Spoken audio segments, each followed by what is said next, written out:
মিয়া শ্ৰমিক বিতৰ্কত এবাৰ মূৰ সুমুৱাইছে বিধায়ক আমিনুল ইছলামে। আৰক্ষীয়ে আটক কৰা অসম সংখ্যালঘু সংগ্ৰাম পৰিষদৰ নেতাৰ পক্ষত এবাৰ AIUDFৰ বিধায়ক আমিনুল ইছলাম। যেহেতু উজনি অসমলৈ মিয়া শ্ৰমিকক কাম কৰিবলৈ যোৱাত বাধা প্ৰদান কৰা হৈছিল, ইখনৰ পিছত সিখন শ্ৰমিক ভৰ্তি বাহন উভতাই পঠাইছিল অসম সংখ্যালঘু সংগ্ৰাম পৰিষদে আৰু তাৰ সেই ঘটনাৰ পিছতে অসম সংখ্যালঘু সংগ্ৰাম পৰিষদৰ নেতা মজনুৰুল হকক আটক কৰিছিল নগাঁও আৰক্ষীয়ে। কিন্তু এই ঘটনাৰ পিছতে এতিয়া অসম সংখ্যালঘু নেতাৰ পক্ষত থিয় দিছে ঢিঙৰ বিধায়ক আমিনুল ইছলামে। উজনি অসমলৈ যোৱা শ্ৰমিকক বাধা প্ৰদান কৰি আটক হোৱা সংখ্যালঘু সংগ্ৰাম পৰিষদৰ দুই নেতাৰ পক্ষত থিয় দিছে ঢিঙৰ বিধায়ক আমিনুল ইছলামে। আৰক্ষীয়ে আটক কৰা কাৰ্যক তীব্ৰ গৰিহণা দিছে বিধায়ক আমিনুল ইছলামে। সংখ্যালঘু সংগ্ৰাম পৰিষদে কোনো ভুল কাম কৰা নাই, মিয়া শ্ৰমিকৰ নিৰাপত্তাজনিত কাৰণতহে বাধা আৰোপ কৰিছিল বুলি মন্তব্য কৰিছে আমিনুল ইছলামে। এটা গুৰুত্বপূৰ্ণ খবৰ এই মুহূৰ্তত জনাইছো, যিহেতু উজনি অসমলৈ কাম কৰিবলৈ যোৱা মিয়া শ্ৰমিকক বাধা প্ৰদান কৰা হৈছিল। শ্ৰমিক ভৰ্তি ইখনৰ পিছত সিখন বাহন উভতাই পঠাইছিল অসম সংখ্যালঘু সংগ্ৰাম পৰিষদে আৰু সেই ঘটনাৰ পিছতে যোৱাকালি ৰূপহী হাটৰ পৰা নগাঁও আৰক্ষীয়ে আটক কৰিছিল অসম সংখ্যালঘু সংগ্ৰাম পৰিষদৰ নেতা মজনুৰুল হকক। আৰু আটকাধীন নেতাগৰাকী অসম সংখ্যালঘু সংগ্ৰাম পৰিষদৰ কলিয়াবৰ জিলাৰ সভাপতি বুলি জানিব পৰা গৈছিল। কিন্তু সেই ঘটনাৰ পিছত এতিয়া আটকাধীন নেতাৰ পক্ষত থিয় দিছে ঢিঙৰ বিধায়ক আমিনুল ইছলামে। গুৰুত্বপূৰ্ণ মন্তব্য কৰিছে, আৰক্ষীয়ে আটক কৰা কাৰ্যক তীব্ৰ গৰিহণা দিছে, লগতে সংখ্যালঘু সংগ্ৰাম পৰিষদে কোনো ধৰণৰ ভুল কাম কৰা নাই বুলিও মন্তব্য কৰিছে।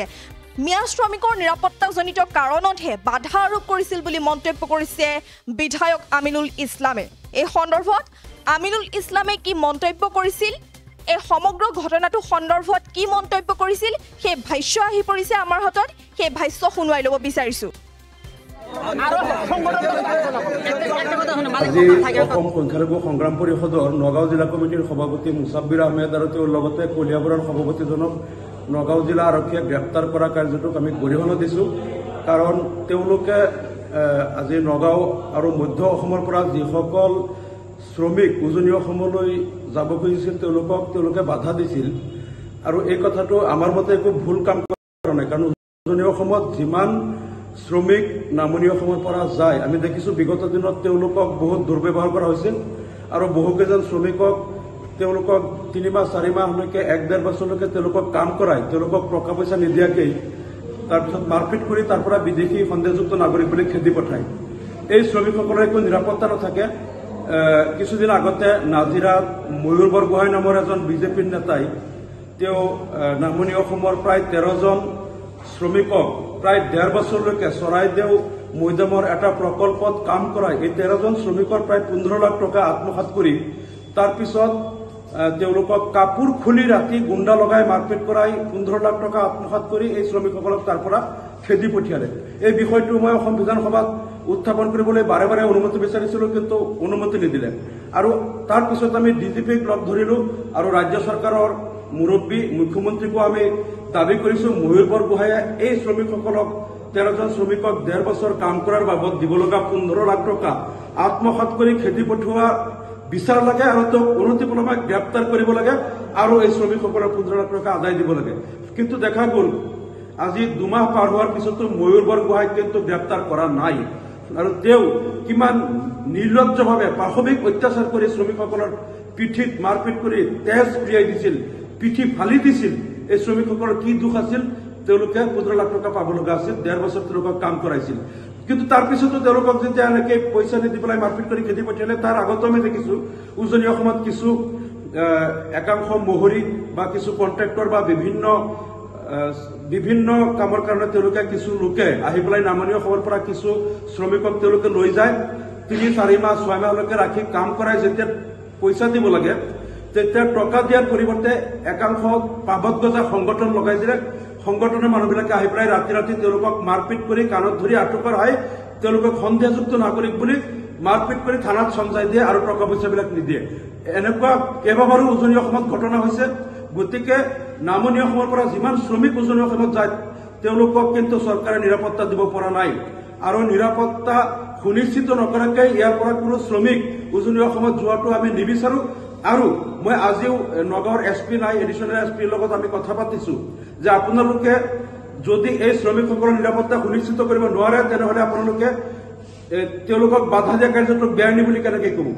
আপোনালোকে যদি উজনি অসমৰ কোনোবা ঠিকাদাৰ মহৰী বা কোনোবাই যদি শ্ৰমিক লৈ যায় মধ্য অসমৰ পৰা অন্ততঃ আপোনালোকে যদি সেইটো ৰেজিষ্টাৰ কৰে যে আপোনালোকৰ জিলা প্ৰশাসনৰ জ্ঞাতে তেওঁলোকে কোন চুক্তিৰ আধাৰত কিমানজন শ্ৰমিক কোনজন মালিকে লৈ গ'ল তেওঁলোকৰ কি চুক্তিৰ আধাৰত দিলে সেই সম্পৰ্কে আপোনালোকে যদি এটা ৰেকৰ্ড মেইনটেইন কৰে আৰু যি থানা এলেকাত তেওঁলোক যাব তাৰ ওচিজন সেই থানাৰ ওচিজনক যদি ইনফৰমেশ্যন কৰে আৰু সেই ওচিজনে যদি নিৰাপত্তা সুনিশ্চিত কৰে যে ঠিক আছে নগাঁৱৰ পৰা বা মৰিগাঁৱৰ পৰা ইমানজন শ্ৰমিক অমুক মালিকে লৈ আনিছে তেওঁলোকৰ ইনফৰমেশ্যন আমি পাইছো তেওঁলোকৰ নিৰাপত্তাটো আমি সুনিশ্চিত কৰিম আৰু তেওঁলোকৰ প্ৰাপ্য মজুৰিখিনি যথা সময়ত তেওঁলোকক দিয়া হ'ব। তেনেকৈ যদি আপোনালোকে চৰকাৰে বা আপোনালোকে প্ৰশাসনে যদি দায়িত্ব লৈ তেনেকৈ শ্ৰমিক তাত যায় তেনেহ'লে হয়তো আমি অলপ আশ্বস্ত হ'ব পাৰিম। চাওক যে আপোনালোকে গম পায় যে কিছুদিন ধৰি উজনি আৰু নামনি লৈ পেলাই এটা অশান্তি পৰিৱেশ সৃষ্টি হৈছে। গতিকে আমি তাত দেখিছোঁ যে 30টা দল সংগঠন তেওঁলোকে আমাৰ যিখিনি মিয়া মানুহ আছে মিয়া জনগোষ্ঠীৰ মানুহক মাৰি পিটি তেওঁলোকক তাৰ পৰা খেদি দিছে।